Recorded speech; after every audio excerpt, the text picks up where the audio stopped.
Hi everyone, welcome to week 2. Well, not necessarily week 2. Yeah, week 2 of this Grand Green solo. So last week I showed one chorus of a Grand Green solo on a tune called I'm so bad with names. Number 1 Green Street. Number 1 Green Street. I think that's the name of the song. And today I'm going to show you the second chorus. And as I said last week, the reason why I'm doing this video is because lately, over the holidays, I've been checking out the educational material that's out there on the internet, on forums and on YouTube. And I stumbled upon a video of a very good guitar player, a YouTuber with some relative success, plays really well, and actually the lesson was good. But he said something that was actually incorrect. And today's video, as the title says, how much theory do you need to know to play jazz guitar? And this is one of those things that's kind of a sensitive topic. And for those who don't know me, I think I should actually explain where I'm coming from. I learned to play jazz guitar, starting with actually Django Reinhardt's music, Gypsy jazz, through records, because at the time there were no teachers, no educational materials, there was no DC music school or anything like that.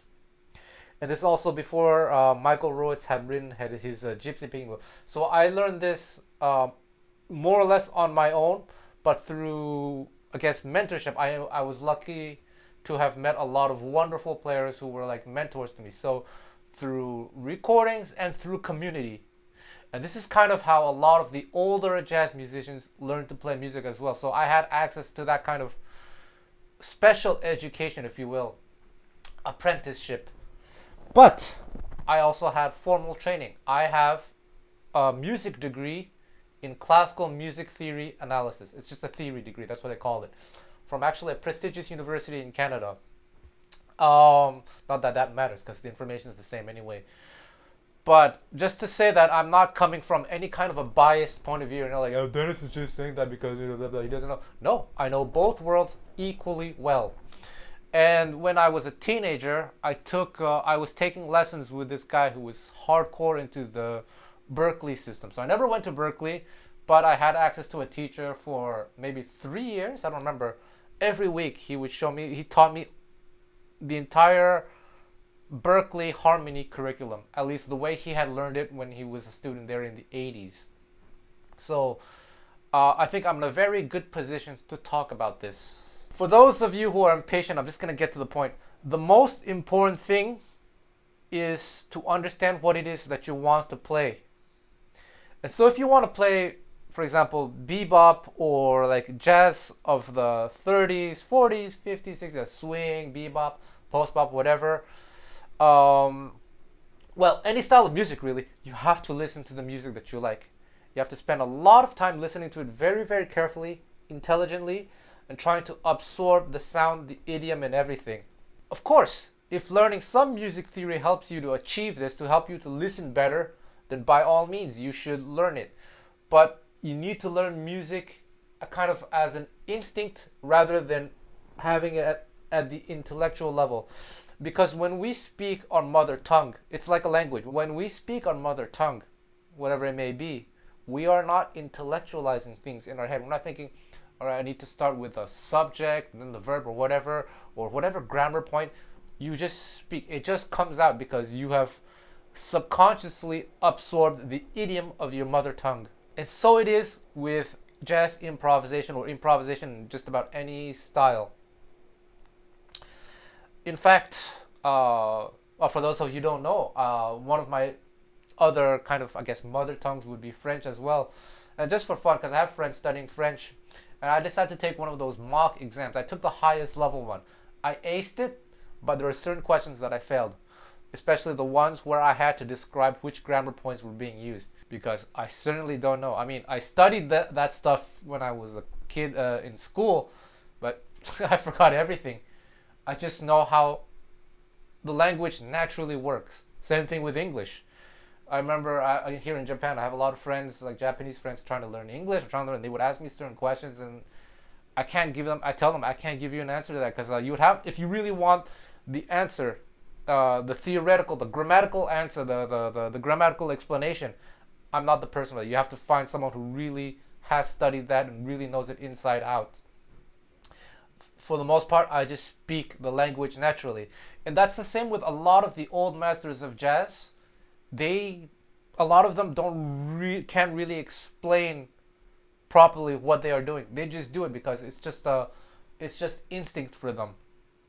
Some people are able to explain better than others. And some people sometimes even explain things incorrectly. I think there were some years ago, many years ago, there was a professional golfer trying to explain, I think, his technique or something. And he would explain it one way.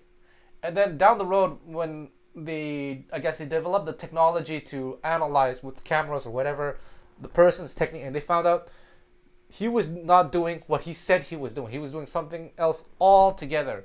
I think what's really cool nowadays, especially for those of you who are guitar nerds, there's this guy Troy Grady, I'm sure you guys all know him, who has done the same thing with guitar technique for like shredders and all that stuff.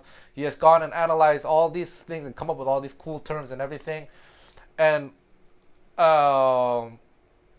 he ended up proving my point that a lot of people are just doing things naturally without really knowing exactly what it is they were doing.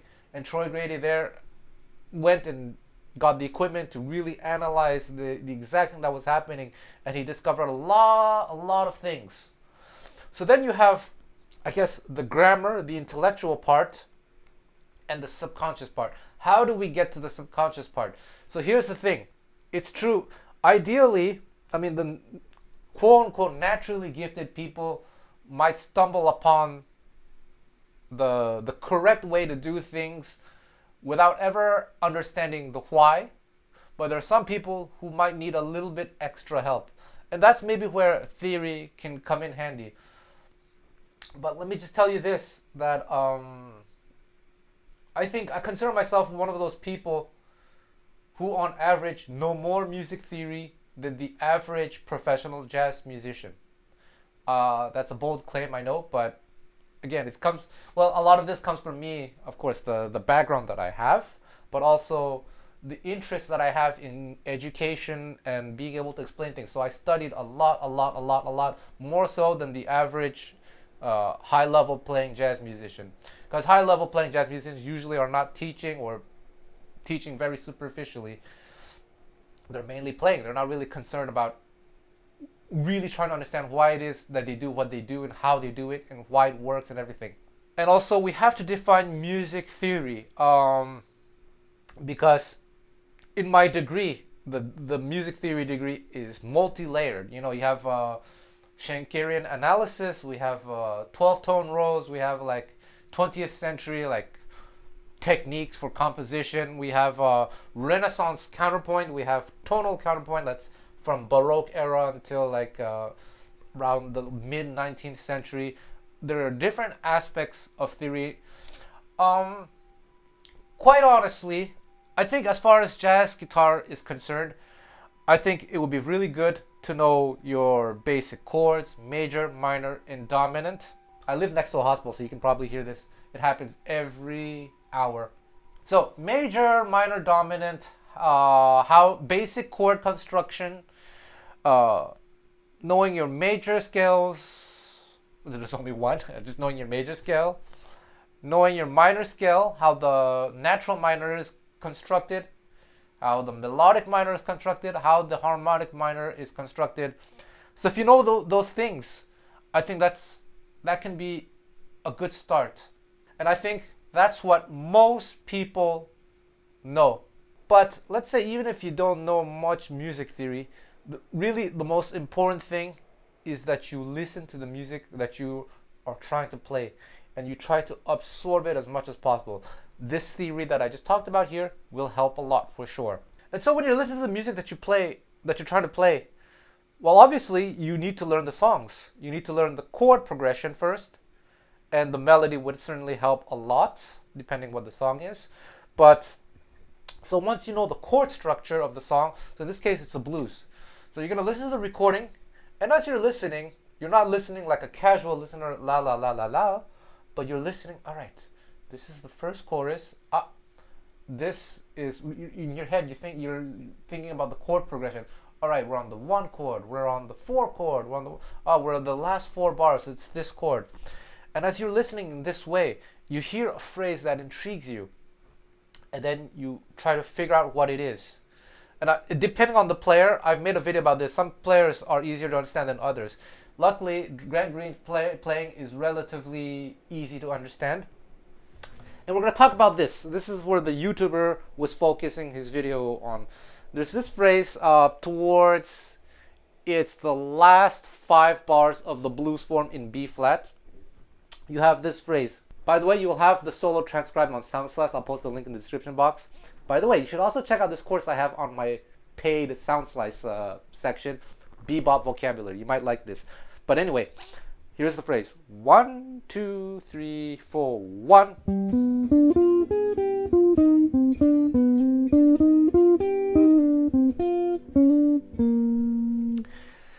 So, the YouTuber is analyzing this phrase, and everything that he says is correct, actually. But let's say you don't really understand too much, like what scale or is being used. It's not so important. What's actually very, very good to know is just the phrase itself and how to separate the different sections of the phrase. So on the G7 chord, Grant Green is just doing this, and that's already very nice. Even though, let's say you're really bad at theory, you don't even know that it's a G7 kind of arpeggio, but just this, so that whenever you play a blues, let's say in B flat, and you have this G7 chord, you know that you can always plug this in. So this is not real spontaneous improvisation. It's just copy and paste lick. But for a beginner, it's not a bad way to start. It's cool. But of course, if you understand the theory, then you can obviously manipulate it some more. If you know your G7 arpeggio, you can be doing more elaborate shapes. You can go further, or you can start here. You can start here. Just take chunks of it. So that's where the theory can come in handy, if you just know where it's coming from. But again, there's some people who don't know theory, who are instinctively able to do what I just said, just manipulate the shapes. And then the next part, just this, over C minor. Now the YouTuber described this as, I think, harmonic minor. Yeah, I would give this person half a point. Half a point. We cannot know what something is 100% unless the person uses the full extent of what that thing is. So if Grant Green had done this, yes, now we could say it's C harmonic minor, but Grant Green just does, what is it? Wait. Just that. That is not enough information to tell us where it's coming from.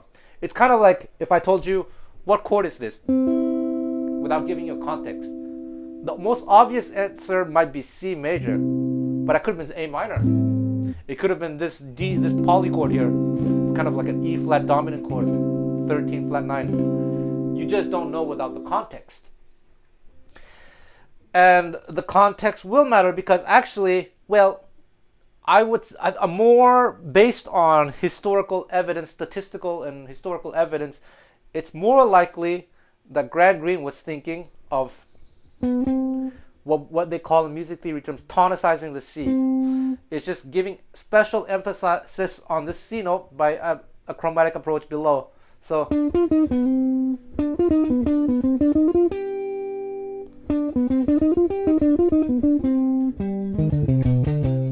without it really being part of any scale in particular, it's just emphasizing. It could be, let's say, according to the Berkeley system, Dorian would be the natural scale to play over this. And even if you're thinking Dorian, you can still use this tonicization technique.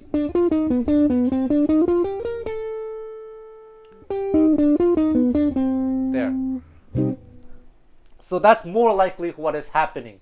And then he talked about resolving on a B flat triad. But actually that's not what's happening. It's during the F7 chord, Grant Green is playing B flat. And if you go under the Berkeley system, like that makes no sense to play over the dominant chord to play the 1 chord. So this is where we talk about idiom. In different kinds of idioms out there, here we're talking about the blues, so this is very typical. In a blues, it is actually quite possible to play the 1 over the 5 or even over the 4. It happens a lot. It's just kind of what makes the blues the blues. But you use it in a specific way. You're not just doing like, B flat. You have to do something idiomatic. So let me just give you an example. Let's take this phrase. Again, slowly. 1, 2, 3, 4. If you play this phrase, you can see that it's obviously a B flat chord, but try it over a quick 2-5-1. I want you to play this.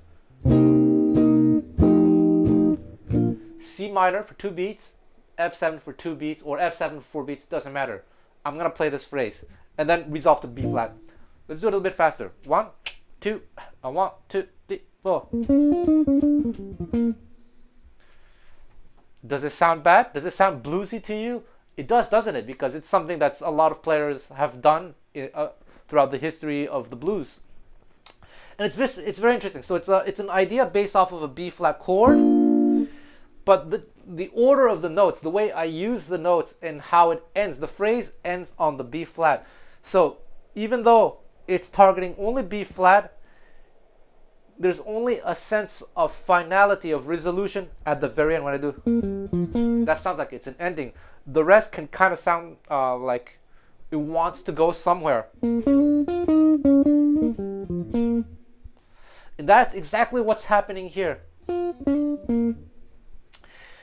And that's why sometimes if you listen to not just jazz blues, but like regular blues players, I urge you to check this out. Check out a lot of recordings like Eric Clapton, or Crapton as they say in Japan, B.B. King, Stevie Ray Vaughan. You'll see that a lot of times they're not quote unquote playing the changes, but it sounds good. It's the style, it's the idiom. So vocabulary is very important in that way. You have to listen to the music that you like so you can notice these things. And this goes beyond the theory. And where I will take issue with the YouTuber is the next part. He explains this turnaround phrase that Grant Green plays. So it goes like this. And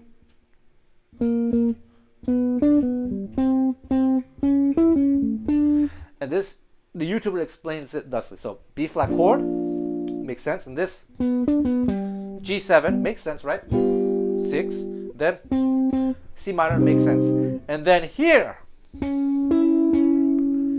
he calls this some kind of F altered. What do you mean some kind of F altered? It's altered or not? Well, it's not altered. I mean, this note E natural, it can be altered. It's not, it should be an F7 with a dominant 7, not a major 7. But okay, so that's where the YouTuber got it really, really wrong. But in the end, how much does it matter? Because quite honestly, this YouTuber plays very, very well. And I mean, I heard him play. He plays very well over a jazz blues. He knows how to play over it. And what's enough is that you have this cool idea. Just that. You know that you can do this over a turnaround. That's enough. Where knowing the correct theory can come in handy is if you want to expand upon that.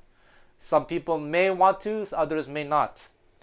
And what this really is, though, it can be explained in 2 different ways. Well, actually, the guy transcribed it like this. But actually, what Grant is playing, he has a note A as well. So actually, it's an A triad. But the historical how to say, the historical explanation behind this chord progression is this. So B flat, B diminished, which serves as a G7, C minor, C sharp diminished to B flat over D. This is coming from classical music, but also a very typical chord sequence that you find in early jazz. I learned about this because I learned a lot of songs, and I also learned music historically from recordings. Most people who are learning jazz nowadays, they go to music school, they are not really learning early jazz. They are learning jazz from a certain era, like the 50s and 60s, and kind of skipping over the 30s, the 20s. And in the 30s, in particular, that chord progression was very, very common. You have like, I can give you, there it is. If you play old jazz from like the mid 30s or so, you will hear this chord progression a lot. So that's where I got it from. That's how I understood this theory. And it's also coming from classical music, where basically in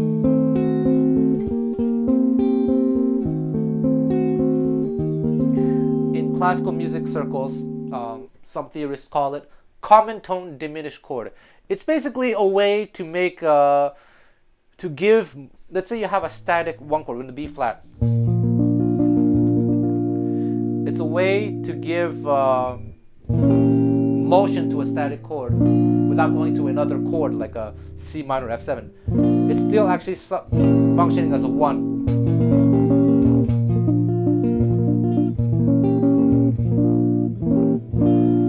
And it kind of creates this effect, A, B flat. So that's why Grant Green plays this A arpeggio. So this is very interesting. So let's say knowing the theory will allow you to do certain things, open your melodic pathways, your harmonic pathways. I want you to watch my video from two weeks ago where I talk about tension and resolution, and I use the term 5 chord in a liberal way, but this is actually a 2-5-1, even though this is actually nothing to do with a 5 chord, but it's the idea of tension and resolution. So the most obvious tension that most jazz players learn is 2 and a real 5-1, but there are other pathways available, namely this one.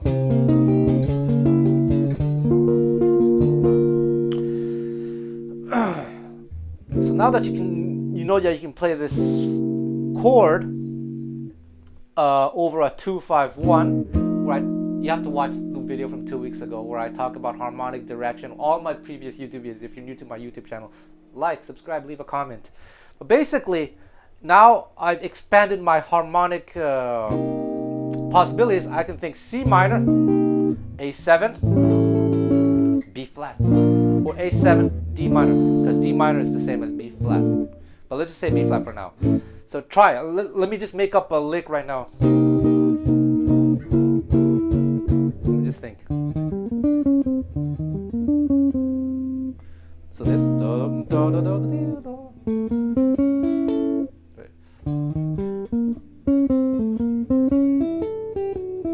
Yes. I want you guys to play 2-5-1, or maybe this bass line.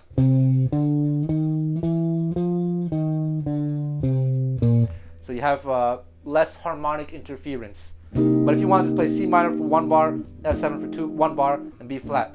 1, 2, 1, 2, 3, 4.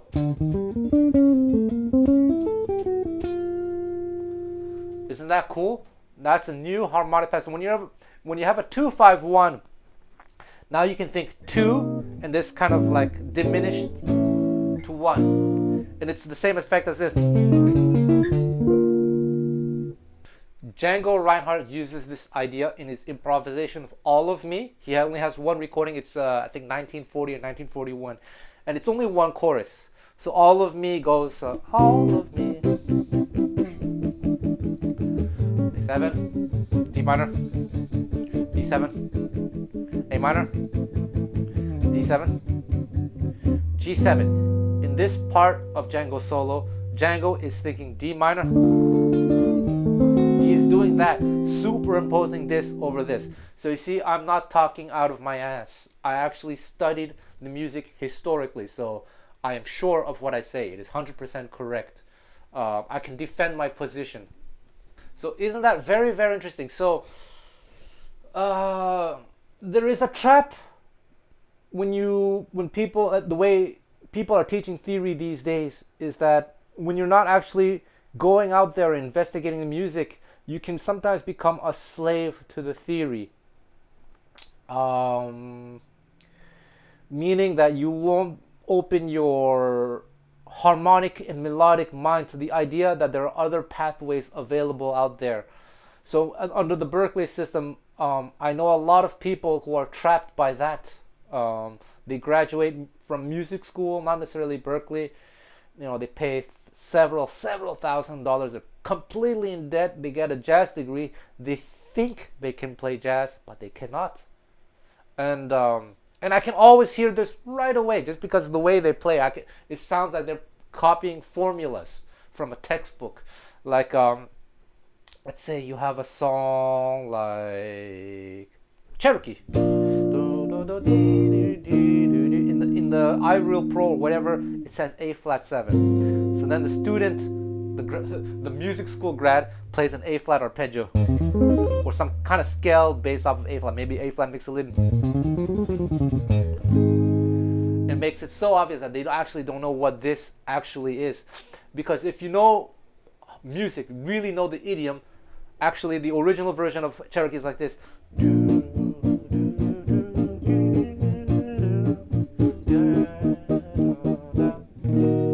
flat minor. This, people call like a backdoor 2/5 or whatever, flat 7/7, is actually just a 4 minor.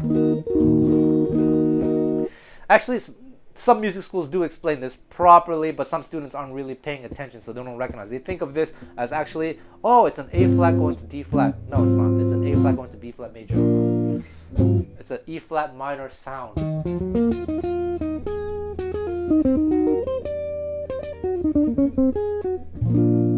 There we go. So don't be a slave to the theory. Develop your ears. And when I say develop your ears, I'm not saying which interval is this? Is this a major third? What kind of chord is this? No. Listen to the music that you love. Learn the chords to the songs that you're listening to, and then try to make sense of what's going on and try to absorb that language. And if you have trouble understanding what's going on, find someone experienced who can explain to you. Hopefully not that YouTuber who's going to explain that to you wrong, but someone who can explain it to you correctly. Yeah. Oh, another point I would like to make. It's the idea that nowadays we assume things a little bit too much. Not a guitar player, but there's also this other person, super famous in this country, like top name, great player, make no mistake. But this person does transcriptions, like famous transcriptions of very famous artists. Writes the solos, everything is notated correctly.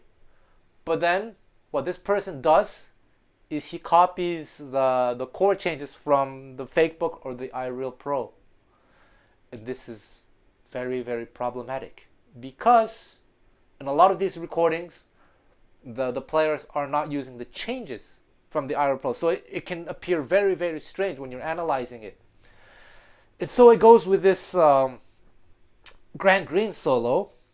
The teacher shows basically the jazz school version of a blues, which is this. I talked about this maybe 2 weeks ago. Not going to repeat here. But actually, if you check out the recording of Grant Green, the bass player is not doing the quick change most of the time.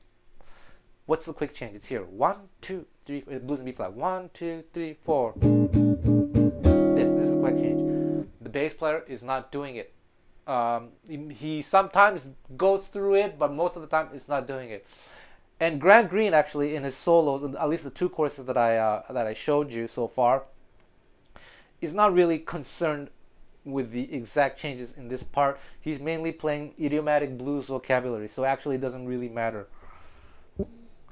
But in other contexts, it could kind of matter in the sense that, again, people who go to music school and who are a slave to the theory, they will think, okay, quick change, I need to have something to play over this. So like they'll play their solo, and I've seen this happen many times.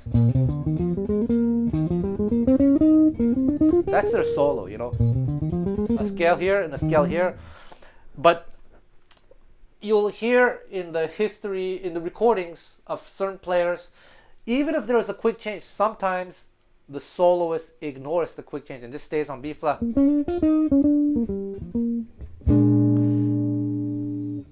Because historically, the quick change is kind of like that common tone diminished thing. It's just the way originally the blues would be 3 bars of 1, then 1 bar of 1 becoming dominant, then to the 4 chord, not necessarily even a dominant chord. But having a kind of E flat chord in the 2nd bar can break up the monotony. Sometimes blues musicians felt it would be a little bit too monotonous to have this, so they break it up with in the early days with different things: E flat dominant, F augmented. There are lots of, and then A7.